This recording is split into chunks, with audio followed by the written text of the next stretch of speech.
It begins with silence, the kind of silence that only comes before a revolution. No explosions.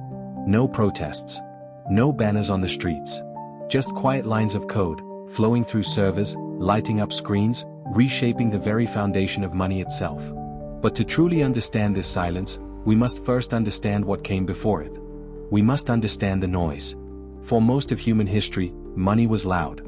It clinked in pockets. It rustled in wallets. It required counting, verification, physical presence. When ancient traders met at crossroads, they weighed silver coins on scales, bit gold to test its purity, and negotiated face to face. Money was tangible, visible, real. In medieval Europe, merchants carried heavy chests of coins across dangerous roads, hiring armed guards to protect their wealth. In the American Wild West, bank robberies were theatrical affairs, masked bandits, gunfire, sacks of gold coins thrown over horses. Money had weight. It had presence. It made noise. Even in the modern era, before the digital age, money announced itself. Cash registers chimed. Credit card machines clicked in word. Bank tellers counted bills with practiced fingers, the sound of paper sliding against paper filling the marble halls of financial institutions. But then, gradually, money began to whisper. ATMs replaced tellers. Credit cards replaced cash.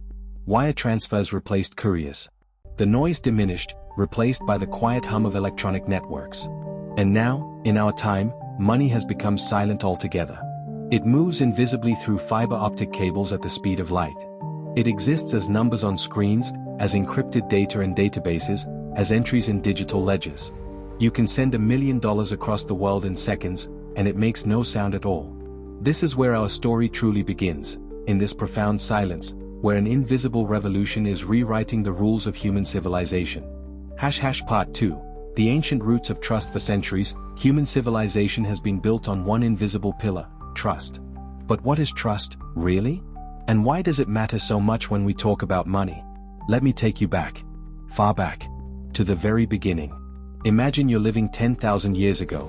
You're a farmer who grows wheat, and your neighbor is a herder who raises sheep. You need wool for clothing. Your neighbor needs grain for food. The solution is simple, you trade. A bundle of wheat for a sheepskin. Direct. Simple. Fair. This is called barter, and it worked, but only up to a point. The problem with barter is what economists call the double coincidence of wants. You need to find someone who has what you want and wants what you have, at the exact same time. What if you need wool, but the herder doesn't need wheat right now? What if you want to save some of your wheat's value for next year, but grain spoils? This is where money was born, not as coins or bills, but as a solution to a problem. Money is, fundamentally, stored value and agreed upon trust. The first forms of money were objects that societies agreed had value. Cowrie shells in Africa and Asia, small, durable, hard to counterfeit. Cacao beans in ancient Mesoamerica. Cattle in early Indo-European cultures. The word capital comes from capita, meaning head of cattle. Rye stones on the Pacific island of Yap, massive limestone discs, some weighing several tons, that didn't even need to move. Ownership was simply recorded in collective memory. Notice something crucial here. All of these early forms of money required collective belief. A cowrie shell is just a shell. Its value exists only because everyone in that society agrees it has value. This is the essence of money, shared fiction that becomes shared reality. Around 3000 BCE, the Mesopotamians developed one of the first sophisticated monetary systems using barley and silver. They created the shekel, not a coin, but a unit of weight. Financial transactions were recorded on clay tablets in cuneiform script. These tablets were, in essence, the world's first financial ledgers, the ancient ancestors of blockchain. Then came coins. Around 600 BCE, the Kingdom of Lydia, in modern-day Turkey, began minting the first standardized coins from electrum, a natural alloy of gold and silver. These coins bore the seal of the king, a guarantee of weight and purity. This was revolutionary because it solved a massive trust problem. You no longer needed to weigh and test metal with every transaction. The king's seal was a promise, and the king's reputation backed that promise.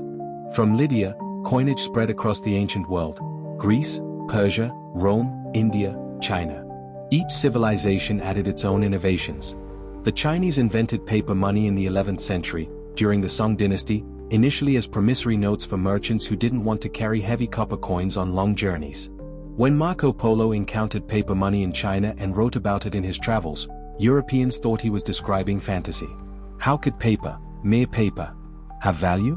Where was the gold, the silver, the weight? But the Chinese understood something profound. Money doesn't need intrinsic value. It needs trust. And trust can be encoded in many forms, in the weight of metal, in the seal of a king, in the promise of a government, or, as we'll soon see, in the mathematics of cryptography. Jump forward to 1971, a date that changed everything, though most people didn't realize it at the time. On August 15, 1971, US President Richard Nixon announced that the United States would no longer convert dollars to gold at a fixed rate. This ended the Bretton Woods system and severed the last link between major world currencies and precious metals. From that moment on, modern money became purely fiat, from the Latin "let it be done." It has value because governments declare it has value, and because we collectively agree to believe that declaration. Think about that for a moment. The dollar in your pocket, the euro, the yen, they are backed by nothing except trust in the government that issues them and the economic system that supports them. They're worth something because we all agree they're worth something. This is crucial to understand, because when critics say cryptocurrency is backed by nothing, they're missing the point. Neither is any modern currency.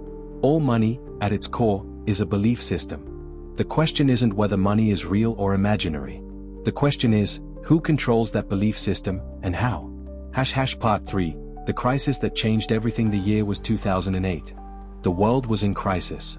But to understand why this crisis mattered so much to the birth of digital currency, we need to feel what it was like to live through those days. September 15, 2008. Lehman Brothers, a financial titan that had survived the Civil War, 2 World Wars, and the Great Depression, filed for bankruptcy. It was the largest bankruptcy filing in US history, with over $600 billion in assets. But Lehman was just the most visible collapse in a cascading failure of the global financial system. In the preceding months, Bear Stearns had been sold for pennies on the dollar to avoid collapse.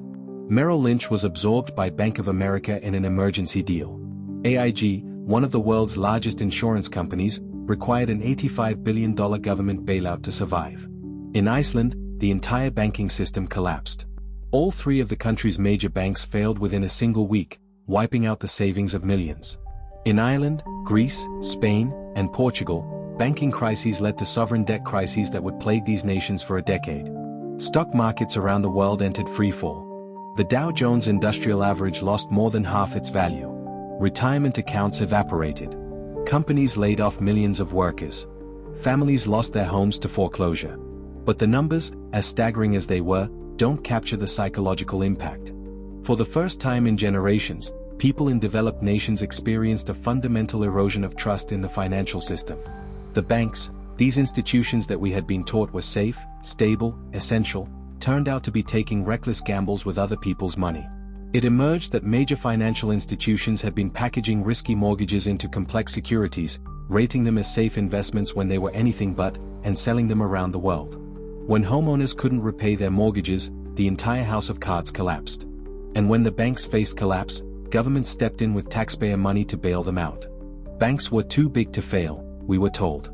So ordinary citizens, many of whom were losing their jobs and homes, watched as their tax dollars rescued the very institutions that had caused the crisis. The phrase moral hazard entered everyday conversation. If banks face no consequences for reckless behavior, what's to stop them from doing it again? Trust, the invisible pillar that holds the entire financial system together, was crumbling.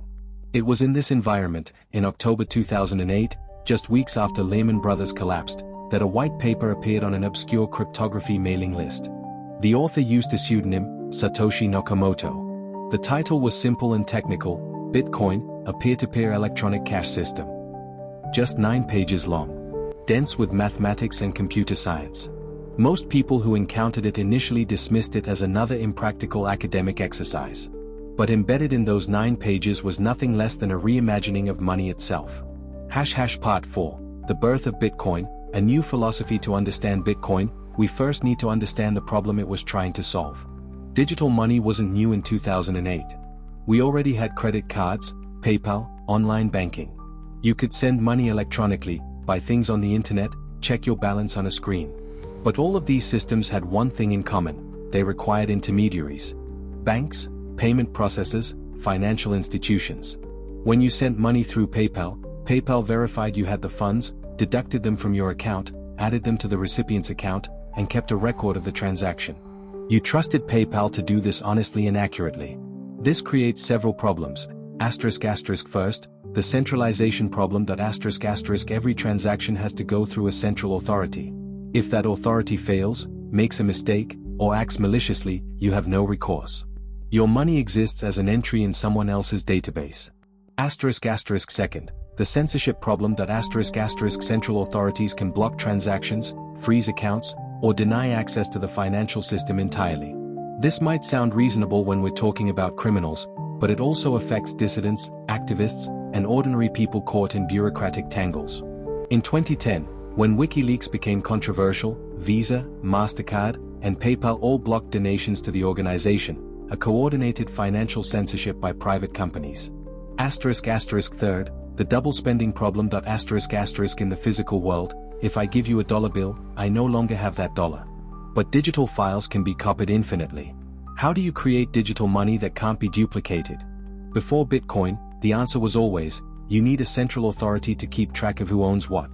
Satoshi Nakamoto's breakthrough was solving the double spending problem without a central authority. The solution was the blockchain, though Satoshi didn't use that term initially. It was called a chain of blocks or a time chain. Here's how it works. In essence, imagine a ledger, a record book of all transactions. In traditional banking, the bank keeps this ledger private, in their secure servers. You trust the bank to maintain it accurately. Now imagine instead that this ledger is public, and everyone can see it. Every transaction ever made is recorded in this public ledger, from the very first Bitcoin transaction to the most recent. But wait, you might think, if everyone can see it, can't someone just change it? Can't I go into the ledger and give myself 1,000,000 Bitcoin? This is where the genius comes in. The ledger isn't stored in one place. It's duplicated across thousands of computers around the world, nodes in the Bitcoin network. Each copy is identical. When someone wants to make a transaction, they broadcast it to the network. Specialized computers called miners gather these transactions into a block, and then compete to solve a complex mathematical puzzle. The first miner to solve the puzzle adds the block to the chain and is rewarded with newly created Bitcoin. Here's the crucial part. Once a block is added to the chain, it's mathematically linked to the previous block, which is linked to the one before that, all the way back to the very first block, called the Genesis block, created on January 3, 2009.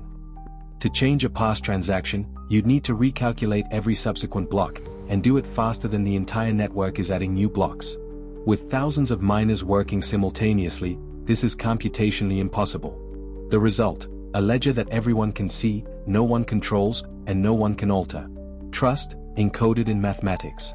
On January 3, 2009, Satoshi Nakamoto mined the Genesis block of Bitcoin. Embedded in the code was a message, a timestamp that explained why this moment mattered. The Times, the 3rd of January 2009, Chancellor on brink of second bailout for banks. It was a headline from that day's London Times. A reminder of the broken financial system that Bitcoin was designed to replace.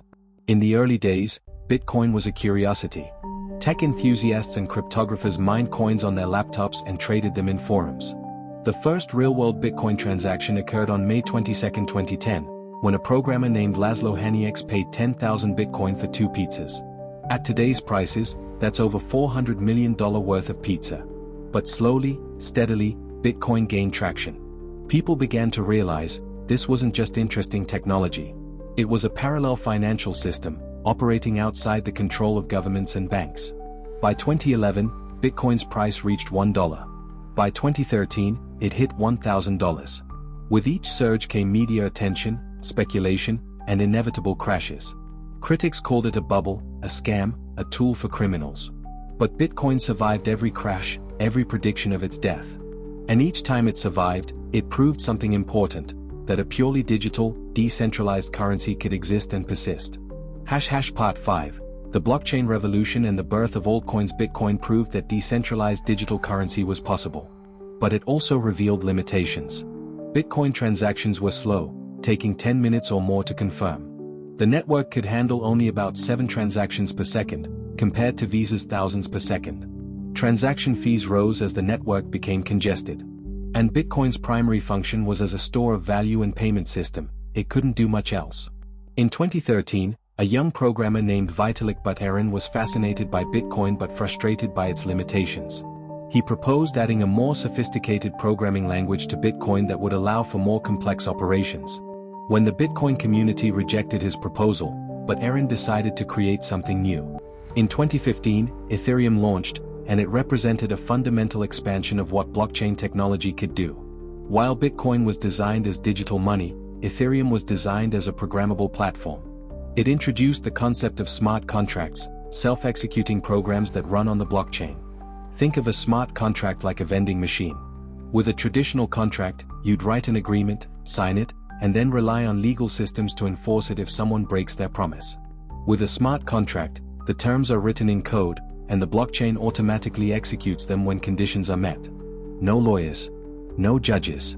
No room for interpretation or dispute. The code is the contract. This opened up revolutionary possibilities, ***, decentralized finance, DeFi***, traditional financial services, lending, borrowing, trading, insurance, could be recreated as smart contracts. No banks required. ***, digital ownership, NFTs***, unique digital assets could be created and owned, with ownership verified on the blockchain. This would later explode into digital art, collectibles, and virtual real estate. ***, decentralized organizations, DAOs***, organizations could be run by code rather than hierarchies, with decisions made through token holder voting. Supply chain tracking ***, products could be tracked from manufacture to sale, with every step recorded immutably on a blockchain. Following Ethereum's success, thousands of alternative cryptocurrencies, altcoins, emerged, each promising different innovations. Litecoin offered faster transactions. Ripple focused on bank-to-bank transfers. Cardano emphasized peer-reviewed research. Solana promised high-speed transactions. Polkadot aimed to connect different blockchains together. By 2021, there were over 10,000 different cryptocurrencies, with a combined market value exceeding $2 trillion. But this explosion of innovation also created chaos. Many projects were poorly designed. Others were outright scams. The cryptocurrency space became a wild west of speculation, fraud, and genuine innovation all mixed together. Stories emerged of people becoming millionaires overnight from early cryptocurrency investments. But also stories of life savings lost to hacks, scams, or market crashes. The volatility was extreme. Bitcoin could gain or lose 20% of its value in a single day. This made cryptocurrency exciting for speculators but impractical as everyday money. This volatility problem led to the creation of stablecoins, cryptocurrencies designed to maintain a steady value, usually pegged to traditional currencies like the US dollar. Tether, USD Coin, and DAI emerged as ways to combine the benefits of cryptocurrency, fast, borderless transactions, with the stability of traditional money. But stablecoins brought their own controversies. How could you trust that a stablecoin was actually backed by the reserves it claimed? Several stablecoin projects collapsed spectacularly when it turned out they didn't have the assets to back their tokens. The most dramatic was Terra USD, an algorithmic stablecoin that collapsed in May 2022, wiping out $40 billion in value within days and destroying the savings of millions of investors worldwide.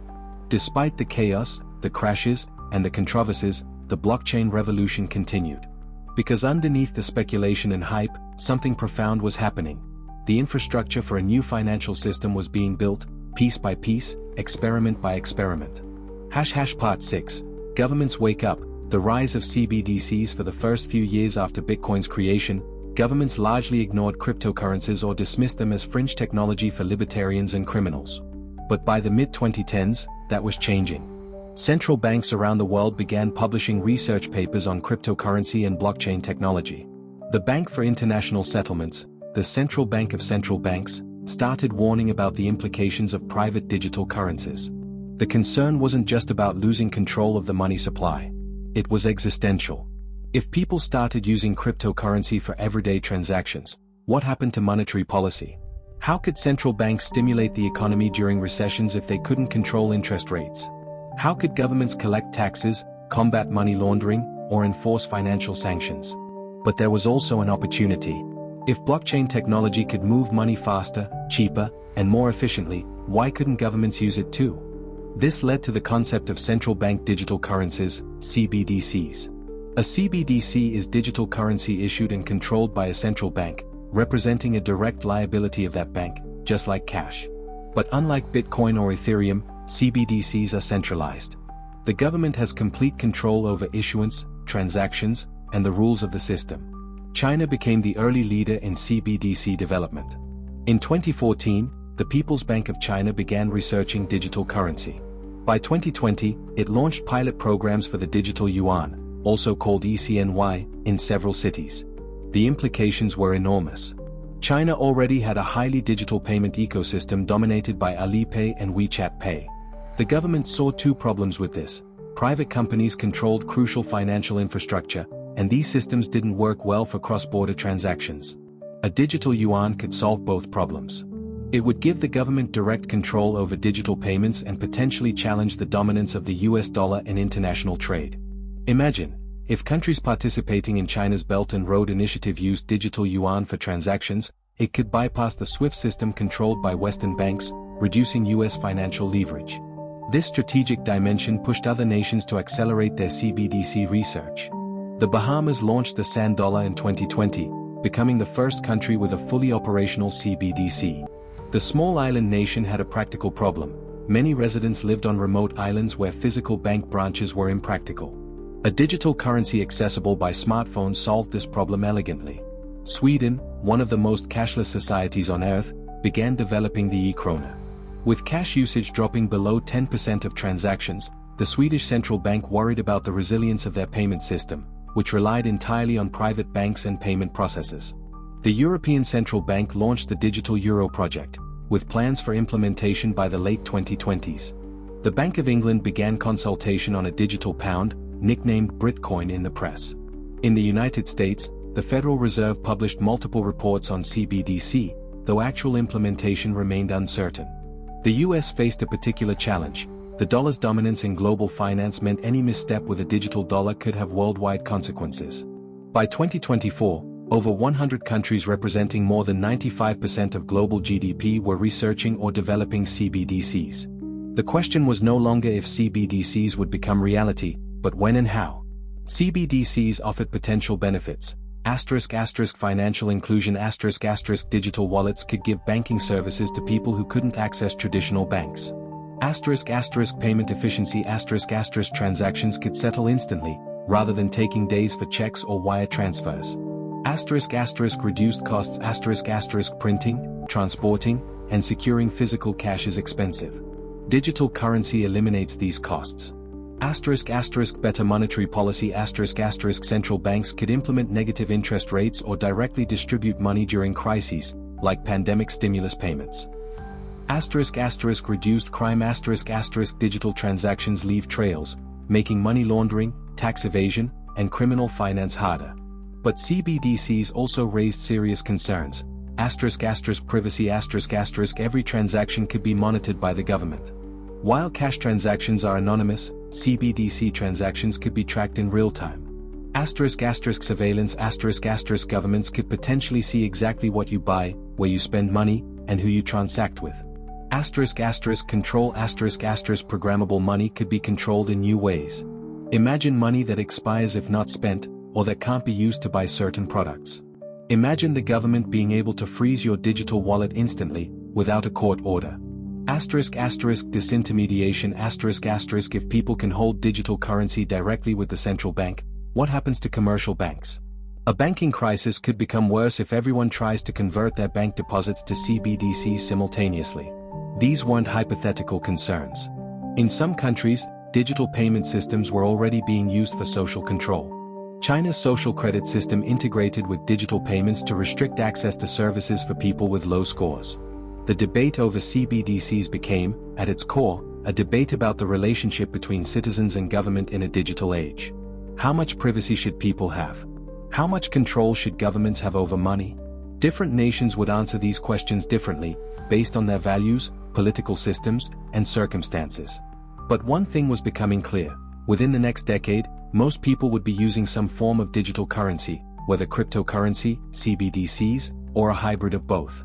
The age of purely physical money was coming to an end. Part 7. DeFi and the reinvention of banking. While governments were developing CBDCs, a parallel revolution was happening in the cryptocurrency space, decentralized finance, or DeFi. DeFi asked a radical question. What if we could recreate the entire financial system, banking, lending, trading, insurance, without any traditional institutions at all? In the traditional system, if you want to borrow money, you go to a bank. The bank checks your credit history, evaluates your risk, and if you qualify, lends you money at an interest rate they determine. You trust the bank to handle this fairly and securely. The bank trusts you to repay the loan. In DeFi, smart contracts replace banks. Here's how DeFi lending works. People deposit cryptocurrency into a smart contract, a lending pool. These depositors earn interest on their deposits. Other people can borrow from this pool by posting collateral, usually more than they are borrowing, to account for price volatility. The smart contract automatically manages everything. Interest rates adjust based on supply and demand, collateral is automatically liquidated if its value drops too much, and all transactions are transparent on the blockchain. No credit checks. No loan officers. No board approvals. Just code. The first major DeFi platform, MakerDAO, launched in 2017. By 2020, the total value locked, TVL, in DeFi protocols exceeded $1 billion. By 2021, it surpassed $100 billion. In the peak of the crypto boom, DeFi held over $250 billion in assets. Beyond lending, DeFi created entirely new financial instruments, decentralized exchanges, DEXs platforms like Uniswap allowed people to trade cryptocurrencies directly with each other, without a centralized exchange. Using an automated market maker model, these platforms had no order books, no matching engines, just smart contracts managing liquidity pools. Yield farming users could earn returns by providing liquidity to DeFi protocols, sometimes earning 20%, 50%, even 100% plus annual returns, though often these high rates were unsustainable and driven by speculation. Synthetic assets platforms created blockchain-based versions of traditional assets, synthetic stocks, bonds, commodities, even derivatives, all tradable 24/7 without traditional brokers. Flash loans unique to blockchain. These were loans that had to be borrowed and repaid within a single transaction block, about 10 seconds. If you couldn't repay, the blockchain would simply reject the entire transaction as if it never happened. This enabled sophisticated trading strategies previously possible only for institutional investors. The promise of DeFi was intoxicating. Permissionless anyone with an internet connection could access sophisticated financial services. Transparent all transactions and code were visible and auditable. Composable different DeFi protocols could be combined like Lego blocks to create new financial products. Global no borders, no banking hours, no holidays. DeFi operated 24/7, 365 days a year. A teenager in Nigeria could earn yield on cryptocurrency just as easily as a hedge fund manager in New York. A small business in India could borrow funds from a liquidity pool in Switzerland without ever knowing who their actual lenders were. But DeFi also revealed serious problems. Smart contract risks code could have bugs, and in several cases, these bugs led to massive hacks. The DAO hack in 2016 stole $60 million. The Poly network hack in 2021 took $600 million, though it was eventually returned. Dozens of smaller protocols were drained of funds by exploits. Complexity using DeFi required technical knowledge. Understanding gas fees, slippage, impermanent loss, and smart contract interactions was beyond most people's abilities. Scams the permissionless nature of DeFi meant anyone could create a protocol, and many were elaborate scams. Rug pulls, where developers drained all funds from a liquidity pool, became common. Volatility the extreme price swings of cryptocurrency meant that collateral could be liquidated suddenly, wiping out users' positions. Regulatory uncertainty was DeFi legal? Who was responsible if something went wrong? Could governments even regulate software that had no central operator? Despite these challenges, DeFi demonstrated something crucial. Financial services could operate without traditional institutions. The technology worked. The question was whether it could mature, improve security, and gain mainstream adoption. Traditional banks watched DeFi with a mix of concern and interest. Some dismissed it as a fad. Others began experimenting with blockchain technology themselves. Major institutions like JP Morgan, Goldman Sachs, and HSBC started developing their own blockchain-based payment systems. They created private, permission blockchains, keeping the efficiency benefits of blockchain while maintaining institutional control. The Bank for International Settlements launched Project Helvetia, experimenting with integrating CBDCs with existing financial infrastructure. A hybrid model began to emerge, traditional finance adopting blockchain technology, while cryptocurrency and DeFi matured and professionalized. The future of finance, it seemed, wouldn't be purely decentralized or purely traditional. It would be both, competing and coexisting in a more diverse financial ecosystem. Part 8. The human impact, power to the people beyond the technology and financial innovations. Digital currency represents something more profound, a shift in power. For centuries, economic power has been concentrated in institutions, governments that controlled currency, banks that controlled access to financial services, corporations that controlled payment systems. Digital currency, particularly decentralized cryptocurrency, shifts power toward individuals. Consider the unbanked, the 1.7 billion adults worldwide who lack access to formal financial services. They can't open bank accounts, can't get loans, can't save securely. They're shut out of the formal economy. Why are they unbanked? Sometimes because banks aren't available in their region. Sometimes because they lack the documentation banks require. Sometimes because their income is too low to meet minimum balance requirements. Sometimes because their government is unstable or corrupt. For these people, cryptocurrency offers a lifeline. A farmer in Kenya can receive payments for crops through a mobile phone, without needing a bank account. A migrant worker in Saudi Arabia can send money back to family in the Philippines for a fraction of traditional remittance fees. A refugee fleeing conflict can carry their wealth in a digital wallet that can't be confiscated at a border. Let me share some real examples. In Venezuela, hyperinflation destroyed the bolivar.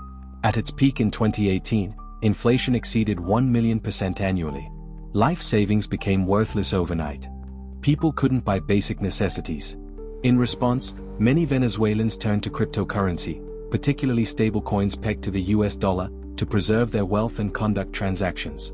Cryptocurrency adoption in Venezuela became among the highest in the world, not because of speculation, but because of survival.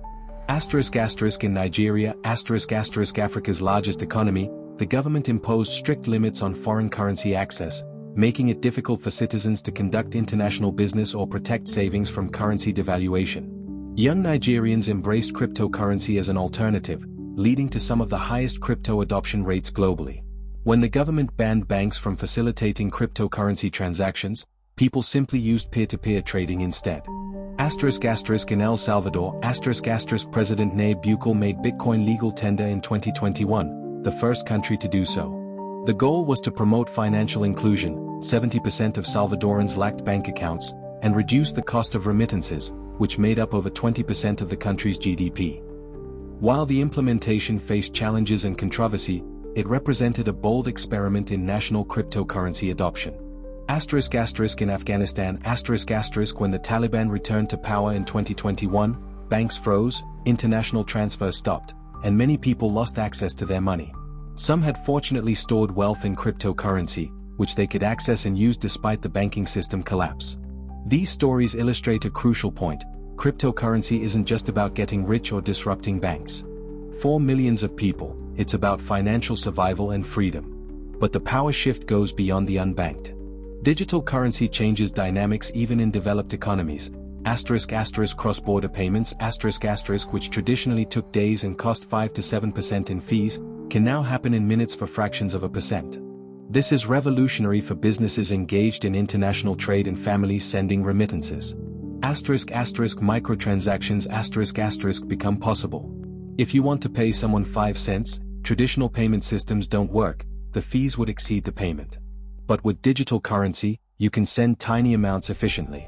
This enables new business models: paper article for journalism, micropayments for content creators, automated royalty distribution for artists. Crowdfunding becomes global and immediate. Someone in Bangladesh with a business idea can receive investment from someone in Brazil without intermediaries, contracts, or currency conversion complexities. Property rights can be secured. In countries with weak property rights systems, blockchain-based land registries can prove ownership immutably, reducing fraud and land theft. Identity can be portable. Digital identity systems built on blockchain can give people control over their own data, allowing them to prove who they are without relying on government documents or corporate platforms. The promise is a more inclusive, accessible, and equitable financial system where your ability to participate isn't determined by where you were born, what papers you hold, or whether a bank decides you're profitable enough to serve. But we must be honest about the limitations and risks. Digital divides remain real. If financial systems go fully digital, those without smartphones, internet access, or digital literacy get left behind. The elderly, the poor in remote regions, and those in areas with unreliable electricity face exclusion in different forms. Scams and fraud disproportionately affect those with less education and experience. Sophisticated crypto scams have stolen billions from ordinary people who didn't understand what they were investing in. Volatility means that using cryptocurrency as savings can be risky. Imagine putting your life savings in Bitcoin, only to watch it lose half its value in a market crash. Irreversibility means mistakes can be catastrophic. Send cryptocurrency to the wrong address? It's gone forever. No bank to call, no transaction to reverse. The power shift that digital currency enables is real and significant. But realizing its positive potential while mitigating its risks will require thoughtful design, education, regulation, and continued technological improvement. Part 9. Programmable money and smart contracts. The future is automatic. Traditional money is, in a sense, dumb. It's a passive tool. You can give someone money. You can save it. You can spend it. But money itself doesn't do anything. It just sits there until you decide to use it. Digital currency, particularly on platforms like Ethereum, changes this fundamentally. Money can be programmed. It can carry instructions. It can act automatically based on conditions. This is the world of smart contracts, and it's genuinely revolutionary. Let me explain with increasingly sophisticated examples. Simple automation. Imagine you owe your landlord $1,000 rent on the first of every month. You could set up a smart contract that automatically transfers the payment on that date. No need to remember, no late fees, no manual transfer. This is just the beginning. Conditional payments. You hire a contractor to remodel your kitchen. You could create a smart contract that holds the payment in escrow and releases it automatically when you both digitally sign that the work is complete. No disputes about whether payment was sent. No trust required. Complex agreements. You want to buy a car. Currently, this involves a title transfer, payment, insurance verification, registration, multiple steps involving multiple parties. With smart contracts and digital ownership tokens, all of this could happen simultaneously and automatically. You send payment, and instantly you receive.